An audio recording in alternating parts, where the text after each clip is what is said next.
Hey folks, welcome to another day, another review.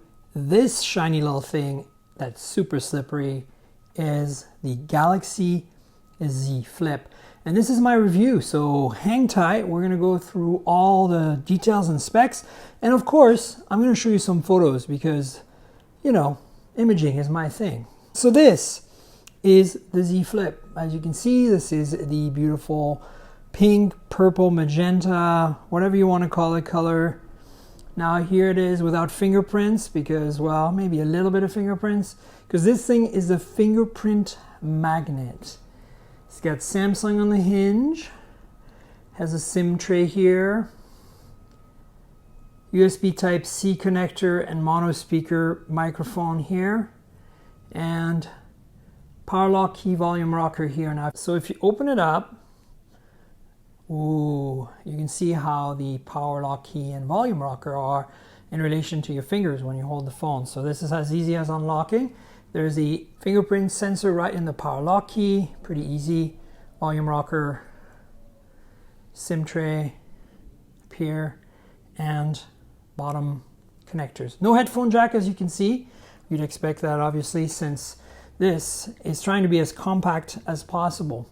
This display is 6.7 inches, it's 1080p, it's gorgeous, it's AMOLED, it's a folding screen, as you know. So yeah, look at that. Ooh. And yeah, there it is. So other useful specs, of course, the front-facing camera. I have the Google Now launcher on here, so you might not be able to see it, but there is a hole punch camera up here. And yeah, it's 10 megapixel, f/2.4, takes really good photos. Pretty much what we had on the Galaxy S10e last year.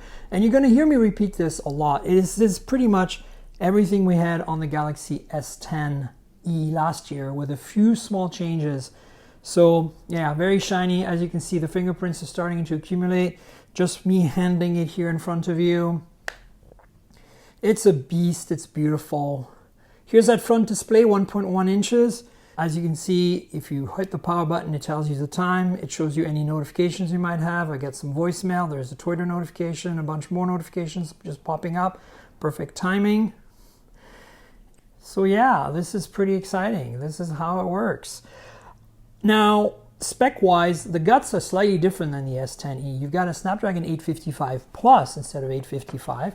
You got 8 gigs of RAM, 256 gigs of storage, and of course 4G, no 5G here. But you know what? It just feels like a flagship S10e from last year. There's really no different when it's open, but when it's closed, damn, is this thing cool. I mean, it's super compact for one thing, and pocketable, and it feels so well made. This is really quite beautiful, frankly. So I'm pretty impressed with this. I went into it thinking, yeah, you know, folding phone, expensive. I still think it's expensive. It's double the price of a Galaxy S10e, and really the only thing you gain is this folding feature, which is very cool, but now you have to worry about the lack of water resistance and dust and all that. So that's really what you have to ask yourself is, do I want to spend $1,400 on a Galaxy S10e from last year, and you know, that folds, isn't water resistant, but is super mega cool, and that's the crux of it. Let's talk about the cameras in here. As I said, very similar to Galaxy S10e. You got two cameras here, 12 megapixel each, LED flash. The main camera is 12 megapixel with 1.4 micron pixels, OIS, f/1.8. And the other camera, I don't know which one's which, honestly, is an ultra wide 12 megapixel f/2.2 with 1.12 microns. And frankly, I'll show you some pictures in a second. This is a really great camera all around. Pretty much, again, what you'd expect from Galaxy S10e last year. Now, there's a small difference here. The Galaxy S10e has a variable aperture lens for the main camera. It can switch between f/1.5 and f/2.4, whereas this is fixed to f/1.8. So, you know, you don't have quite that flexibility, but nonetheless, I still feel this is a really solid camera. This outside display is a little useless, frankly. You can't really do too much. You're going to end up having to open the phone. You know, if you tap on any of these, it shows you, you know, but then, you know, if you tap on it again, here's what it says. Open phone. So this is one of those things that you're going to be opening this thing and closing it a lot and needing to unlock it with your fingerprint or your Face ID, which by the way it supports, but you can't see my face right now because I'm behind the camera. Now I prefer the Google Now launcher so that I have the news feed here on the side. So that's why I have it set up that way. The tray is a little old school because of that. But honestly, this feels pretty much like any Galaxy modern phone running Android 10. Battery life is good. It's a 3300 milliamp hour battery. It's split between the two halves, By the way, I have not mastered a way to open and close this with one hand. Opening pretty much with two hands. Closing, I can do it with one, but again, fingerprints. So that's another thing you have to realize. Now it does come with these little half shell plastic clear covers that you can install on the phone like this and like that. I'm not going to do it, but I've been using these because to protect the phone from potential scuffs. More importantly, it makes the phone a lot less slidey. It tends to slide off things and it makes it more grippy basically in general. So it's been a pretty good experience having these in the box for me. So now let's show you the camera because I feel like the photos I've taken with this phone are pretty awesome. Let's go to my albums and look at the camera and go check some stuff out. So there you go. That's typically what you get. This is a nice shot. You can see high quality, really nothing to complain about. There's another good shot. Vivid colors. Again, the display really helps here because it's one of those awesome 1080p AMOLED Samsung screens. Again, it's a pretty high aspect ratio, 21:9, and it's pretty narrow. It feels pretty good in hand because of it. That's why it kind of reminds me of the Galaxy S10e so much. This is a macro shot, like a close-up shot. It looks very nice. Here's some photos of my neighborhood. And continuing on, here is a regular and then this ultra-wide version of the same shot. You can see the dynamic range is pretty solid. Here's another shot, regular, ultra-wide. Very, very nice. This is a low light shot. I believe I have night mode and no night mode. So this is night mode. This is no night mode. Another example here. Check out how high quality this is. I'm going to zoom in for you and you can see that even in low light, it holds its own. It's pretty solid.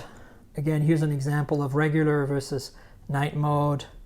And here's the Oppo Find X2 that I just recently unboxed. I'll link to the video up here. And let's see, ultra wide shot, good dynamic range with the sun behind the pole here. Yeah, this is a pretty solid camera as you can see. So, if you're buying this phone and you're a little worried because it doesn't have like a telephoto and the best camera specs, don't be afraid. I think this camera is going to keep you pretty happy is what I'm trying to say. In terms of running some apps, we can fire a bunch of them up here so you can see how multitasking works here. It's pretty solid. Haha, Mobile Tech Podcast. Check it out. And, like maybe I can start the Play Store as well. And now, we can multitask. You see everything is super smooth. That Snapdragon 855 certainly hold its own. There's nothing to complain about here. I mean, what would you expect, right? I'm not a gamer, so I haven't tried playing games on this, but I'm sure it's just fine. Again, Snapdragon 855 Plus. Display is gorgeous. Sound quality is pretty good. Here we go real quick. I can play some music from Play Music for you. So, this is at half volume and it sounds pretty clear. I mean, it's mono, but again, I really have no complaints with this phone. I think that you're paying here for the future. You're paying for having a folding phone with all of its durability question marks that you expect. I mean, is this gonna last? I haven't had any issues. My display is perfect. You see the crease that's been there since day one. It feels wonderful. The mechanism is solid. Everything about this phone feels really refined. It's a pleasure to use. If I could afford it, I would keep it. This is a great phone all around. Really liking it.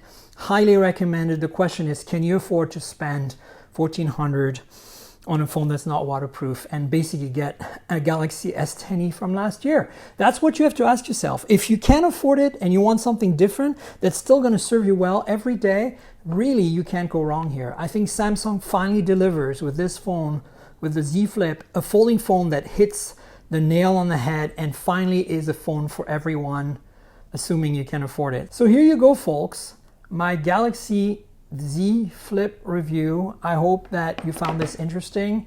Stay tuned for more videos. Please like, subscribe, tell your friends, comment below, click the little notification bell below. And remember, all of this is a compliment to the podcast, mobiletechpodcast.com. We're on Google Podcasts, Apple Podcasts, Pocket Casts, Spotify. Please subscribe, tell your friends as well. And until next time, stay tuned for more. Cheers, everybody.